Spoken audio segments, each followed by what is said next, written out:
Okay. We were exposed to ionized radiation. This is confirmation to what I posted about Apophis, the destroyer. And then, of course, we okay, die. total confirmation right here. It disrupts DNA and everything else. This is true.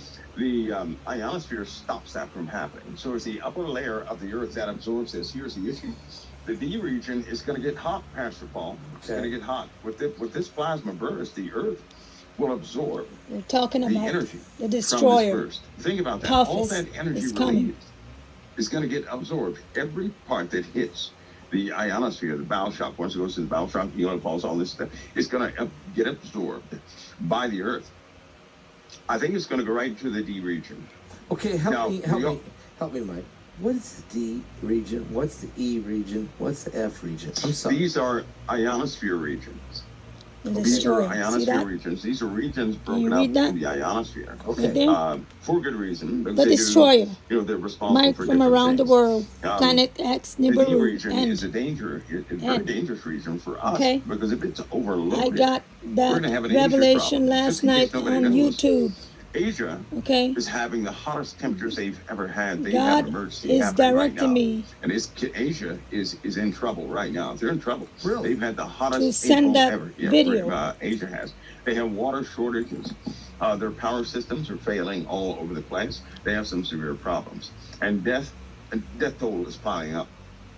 Anyway, this same thing. Wait a minute. So I'm not a false, what they call false prophet. I'm giving you the real information. And if a disease breaks out, fake right, here. if it to break out right now in Asia, it would take Asia. It would sweep Asia. It would sweep it. We're going to have the same issue. We only have another month. Total confirmation right here. Whoa! Time out! What? Wait a minute. There's thousands of people dying in Asia. Mm-hmm. And we've got one more month and it's going to happen here. Mm-hmm. Is it the bird flu? No. Or is it some of the... No, heat. It's a heat issue. Oh, it's Heat. a heat issue. Okay. And with this heat issue, and with these solar flares, yes, we have a problem here in America that nobody else has, right? Okay. We decided to build a bunch of nuclear facilities here in the USA. We did. Yes. Everybody knows that during the Carrington event, motors began to turn all by themselves, right? Things that were unplugged began to run all by themselves, specifically AC motors, DC brushless motors, things like that. Pastor Paul, do you know what happened? Well, let me say it. I have to say it sideways. I'm going to say sideways. I can't give it right out front, but let's give a hypothetical here. Suppose we have a nuclear facility. Okay. They also call it the Planet X, Nibiru. Okay. Now, of course, that nuclear facility has to run because it has to cool down these rods. It has cooling systems in there. Yes. Right? The turbine was not moving, but it was charged. Let's just say one of those turbines gets charged from the sun, from an overactive ionosphere. And it, for some reason, begins to turn, throwing back EMF into the uranium pool, heating it up even more, almost causing a meltdown, right? And this is through a minor CME. Oops, what would happen during a major CME? You're looking at EMF backfeed, because see, when you have a CME, the relays they use, voltage can jump those relays. Back EMF will build up, those turbines will start to turn anyway. Really? And it's going to cause the whole system to fail, to melt down, right? So there is no shutdown. You know that, right? There's no shutdown. Wow. If we had nuclear facilities back during the Carrington event, the USA would not be here today. It would have been over. Not be here today. It would have been over because we had every facility would have melted. All down. we had was telegrams, and it fried the wires. I mean, it burned the wires, right? But People got electrocuted.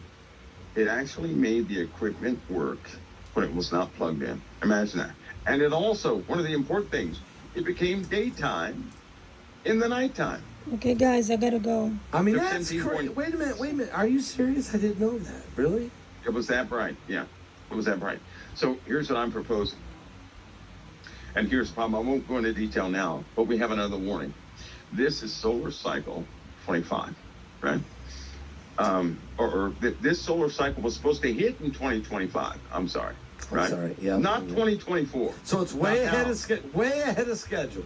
It is. This solar cycle has just messed up everybody's schedule. Okay. I mean, it's totally, it's out there. right? Okay. Yeah. The past 4 solar cycles have been relatively calm. Solar cycle 25 is unexpectedly active.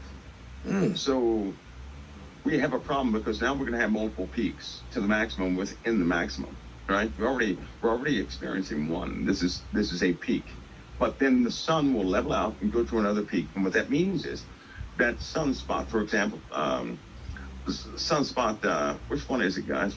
Help me out here. Sunspot R3664. Right. You're right.